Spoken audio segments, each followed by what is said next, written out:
In the early morning hours of March 1st, 1954, a Japanese fisherman was asleep inside of his bed on board this fishing vessel when suddenly he sat up because the room he was in was now completely illuminated in this unbelievably bright orangey white light.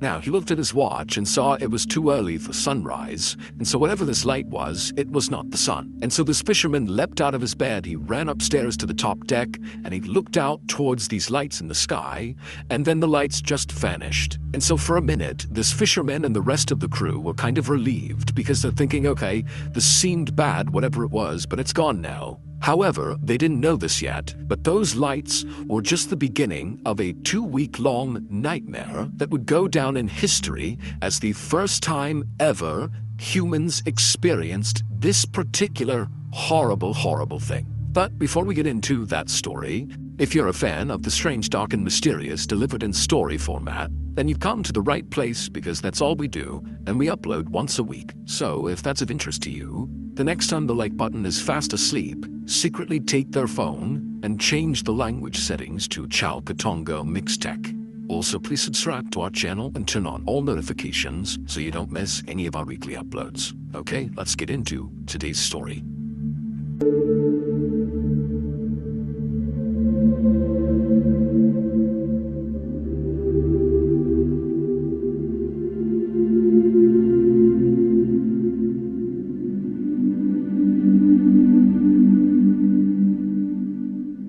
At around 1 a.m. on March 1st, 1954, a 20-year-old fisherman named Oishi Matashishi finally headed down to his bed on the lower deck of the fishing boat that worked on, which was called the Lucky Dragon No. 5. Oishi was totally exhausted. He and the other 22 crew members had been working practically around the clock, 18-hour days for the last 6 weeks, trying to catch tuna.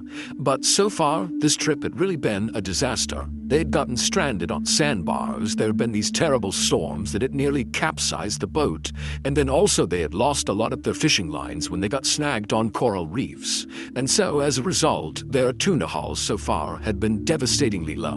And Oishi and the rest of the crew were very aware of this. In fact, Oishi was very worried that he would not bring home enough money to support his family. Back when Oishi was 14 years old, his father, who had been the breadwinner for their family, had been crushed to death when he was repairing a ship. And so now Oishi had stepped into that patriarch role, taking care of his mother and his 5 other siblings. And so Oishi really needed a solid paycheck from this trip, and it wasn't looking like that was going to happen. And so Oishi staggered his way into his small room and he collapsed onto his bed. And as he lay there trying to sleep, he felt the ship gently rocking side to side. The ship, the Lucky Dragon No. 5, was anchored relatively close to the Marshall Islands, which is a strip of islands right about halfway between Hawaii and Australia. But what's unique about the Marshall Islands is they sit over these huge, ancient underwater volcanoes. Now, these volcanoes are dormant, but the captain of the Lucky Dragon No. 5 was weary enough about getting too close to these dormant volcanoes in fear they might erupt, that he intentionally kept them about 80 miles or so away from the Marshall Islands. And so eventually, Oishi did drift off to sleep in his bunk. But 5 hours later, Oishi suddenly sat up wide awake because the little room he was in was now completely flooded with this very bright yellowy light. And so Oishi, was kind of confused. He felt like it was too early for sunrise, and he checked his watch, and he saw it was only 6:45 a.m. And so yes, it was too early for sunrise, so whatever this was, it was not the sun. And then when he went to the little porthole window where all this light was coming in, he had to squint his eyes, but he looked outside, and he couldn't tell where this light was really coming from or what it was. But he could clearly see it was coming from the west, and the sun rises in the east, so really, whatever this light was, it was not the sun. At the same time, the rest of Oishi's crewmates who were in this room with him, they were also starting to wake up and kind of looking around like, what's going on here? And then without even saying anything, all of them just rushed out of the room and ran upstairs to the top deck to look around and see what was going on. And when they got up there, Oishi looked out towards the west where these lights were up in the sky, and he couldn't really see a clear point of origin. It wasn't like there was an obvious thing creating these lights. It was more like the western sky was just unbelievably bright and yellow and orange, and it seemed like the light was kind of hovering over where the Marshall Islands would be. And so everyone's thinking, is it possible this is a volcano eruption? Is there something else going on here? And then as the crew is just watching in stunned silence at all these crazy lights in the sky, the lights kind of began to fade and they turned blue and purple, and then they just went away and the entire crew was pitched back into darkness. And as everyone's just standing around having no idea what to make of these lights, the oldest crew member on board, who was 40 years old, he said the one thing that everybody kind of in the back of their mind was thinking about but didn't want to say.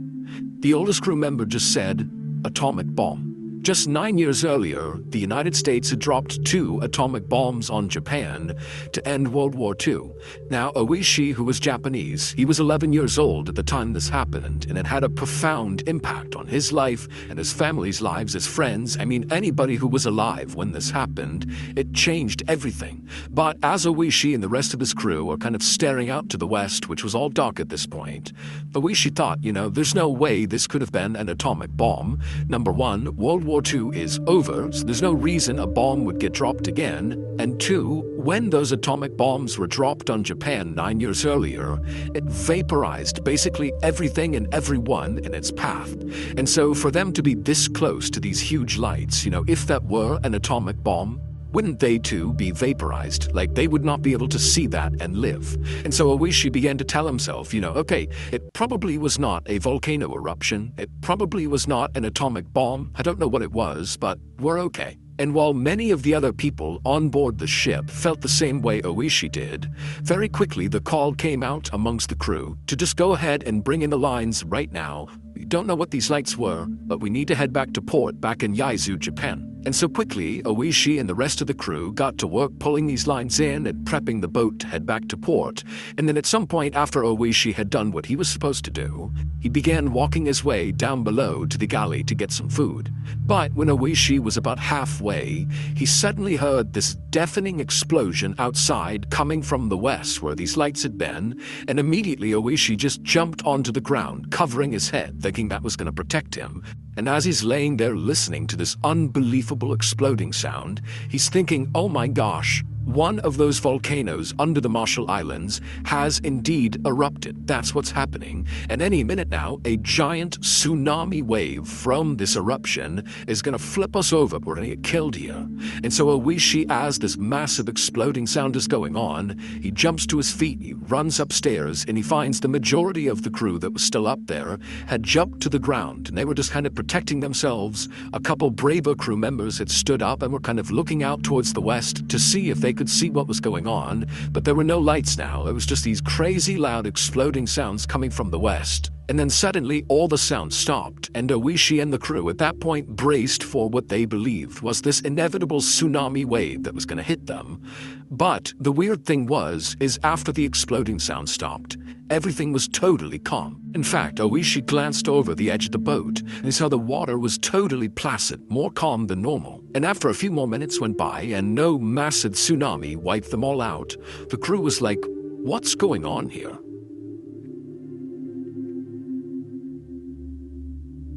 Thank you to BetterHelp for sponsoring today's video. In 2017, I was medically retired from the military, and at first, this was awesome. It was like finally I had my life back again.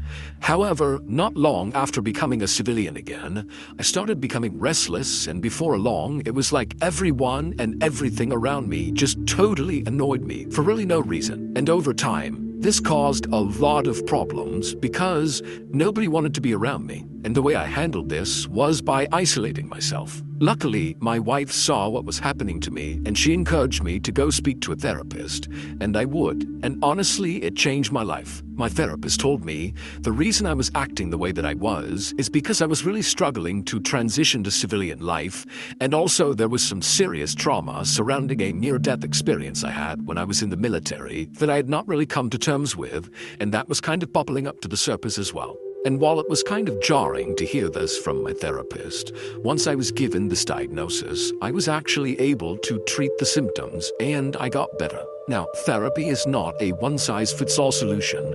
However, it's a great starting point for people who are just totally lost and don't know what to do. And if that's you, you really should consider giving BetterHelp a try. BetterHelp is a highly reviewed online therapy platform, which means you can get the help you need right from the comfort of your home. Get matched with a better health therapist after filling out a brief survey online, and then it's up to you how you communicate with your therapist, whether it's via messaging, phone, or video call. Also, you can switch therapists at any time for no additional cost. Go to our sponsor, betterhelp.com/MrBallin for 10% off your first month of therapy with BetterHelp, and get matched with a therapist who will listen and help.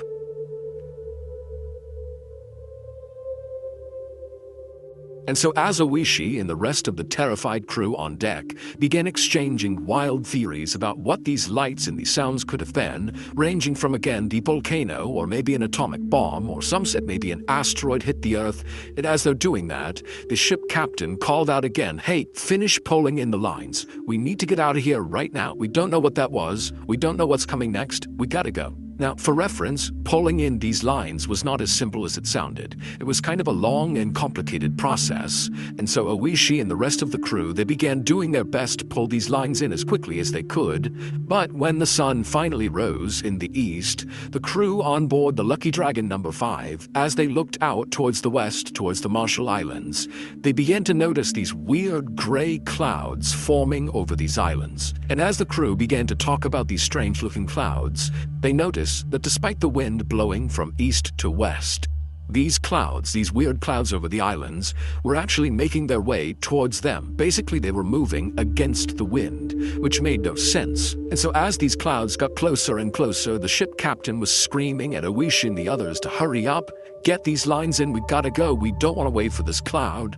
But it just was taking so long to pull in these lines, and before long these weird gray clouds had moved directly over them and blocked out the sun. It was like it was nighttime all over again, and as soon as these clouds were right above them, Oishi and the others, they just stopped and looked up, and suddenly it started to rain. Except not normal rain. It was like this weird milky substance, like gray milky color, and it was also hot. And so Oishi put his hands out and he cupped all this weird liquid in his hands, and nobody knew what it was. And then before long, the rain turned into sleet, still kind of gray and milky, and then the sleet turned into what looked like snow. And so Oishi and the others, they had their hands out still, and they were catching these weird snowflakes, but they didn't melt in their hands. They just kind of pooled on their hand and just sat there. Now, Oishi and the others were definitely unsettled by the snow, and frankly by everything that had happened that morning. They really did not understand what was going on, but there was something kind of incredible about this weird substance that was coming out of the sky, to the point where many of the fishermen on board grabbed bags and saved some of this weird, mushy snow stuff to bring back home, to maybe show their families and friends, or even to give to science to see if maybe they could study it and see what it was. And so after Oishi and the rest of the crew had kind of gotten over the novelty of this weird snow coming out of the sky, they just got right back to work pulling in these lines. And the whole time, remember, they're getting dumped on by this weird stuff that's not melting, and it's building up on the deck to the point where they have to stop what they're doing and shovel the stuff off the deck just to continue pulling in the lines. And for hours and hours they did that, just under this weird snowstorm. And then finally, right around noon, all the lines had been pulled in, and the ship's captain turned the wheel, and they began heading towards port. The next morning, Oishi woke up inside of his bunk on board the Lucky Dragon number 5. It would take several days to make it all the way back to port, and when Oishi woke up, he was suddenly struck with this intense nausea. And so he got up and stumbled his way into the bathroom, and just kind of out of instinct, he grabbed his toothbrush and began brushing his teeth.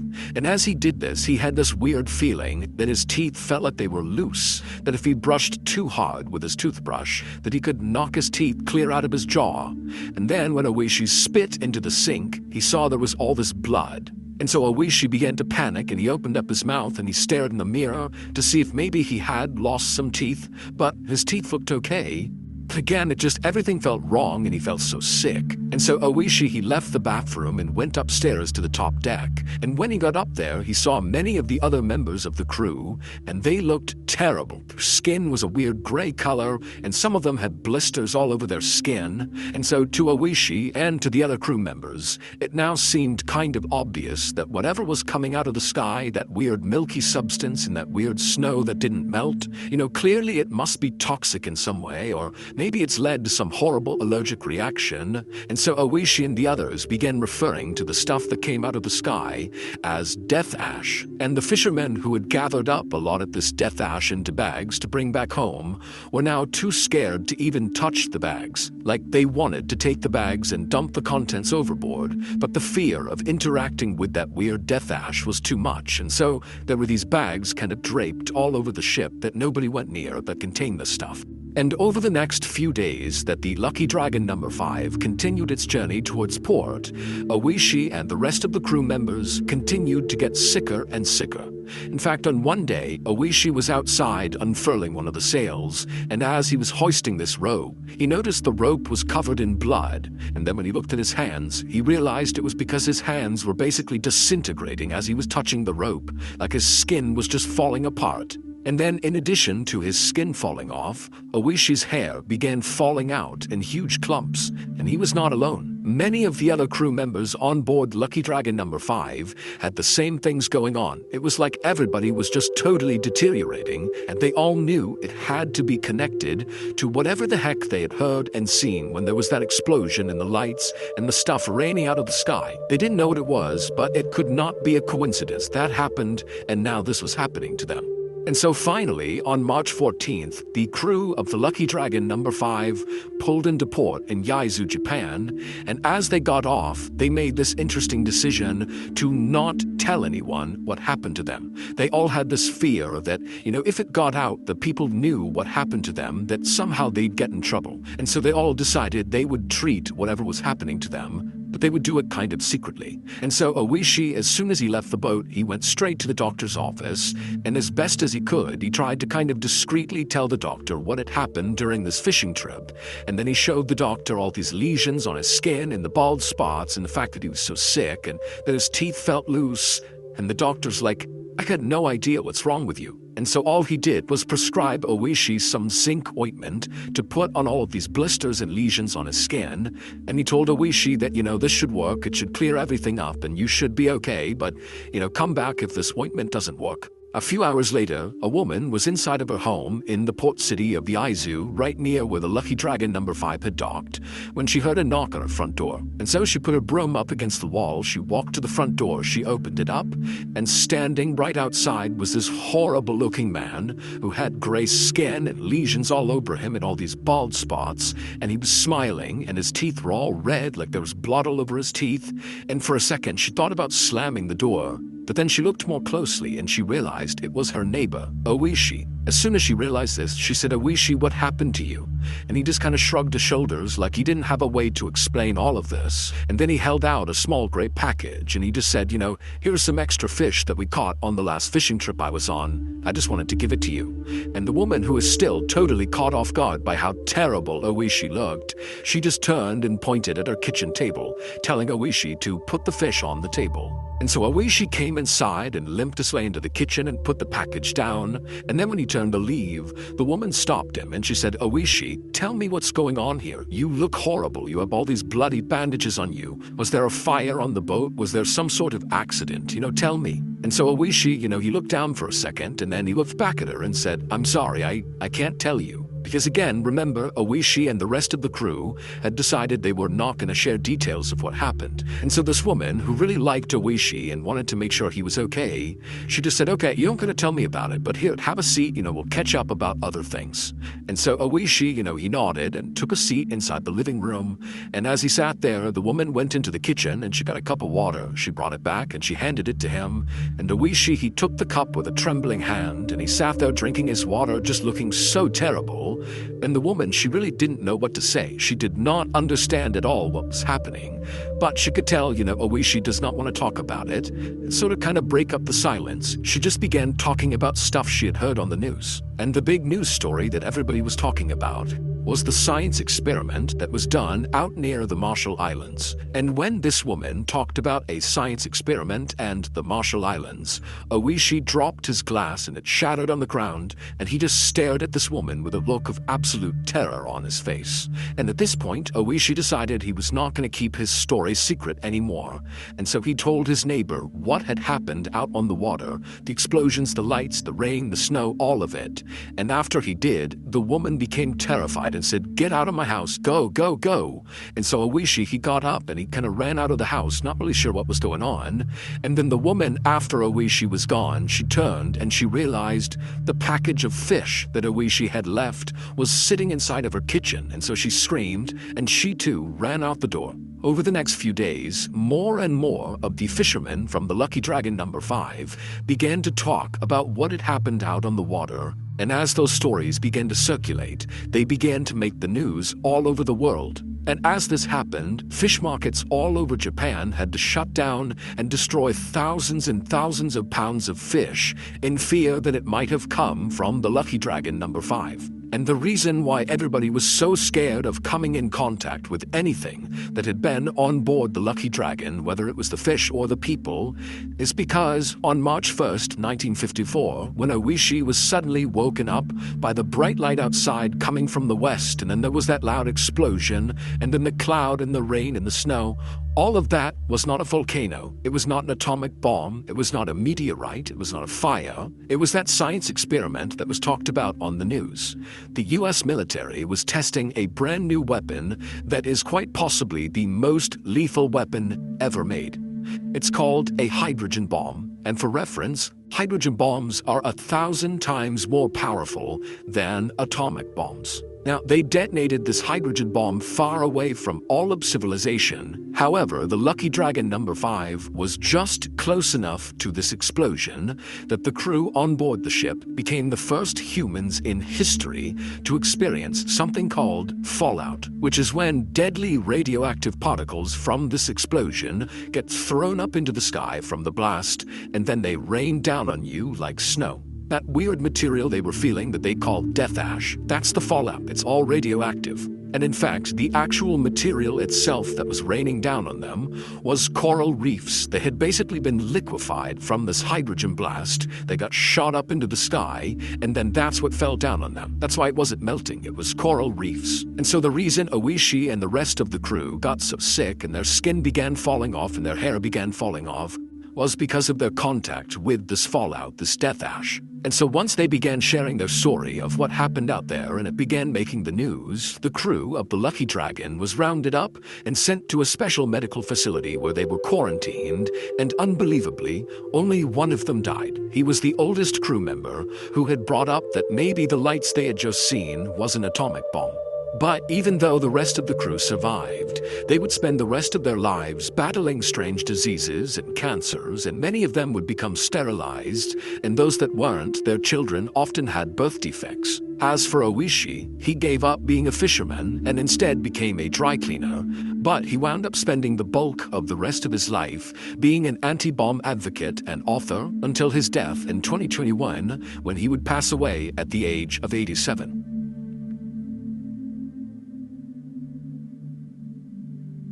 In the winter of 2001, inside of a Southern California police department, a fax machine in the corner of the room suddenly came to life. A moment later, a few pieces of paper fell out of the machine onto a tray, and a police officer walked over and began reading them. And as he did, his eyes went wide, because the fax was a goldmine of evidence for an ongoing murder investigation that had begun to stall, so this was a major breakthrough.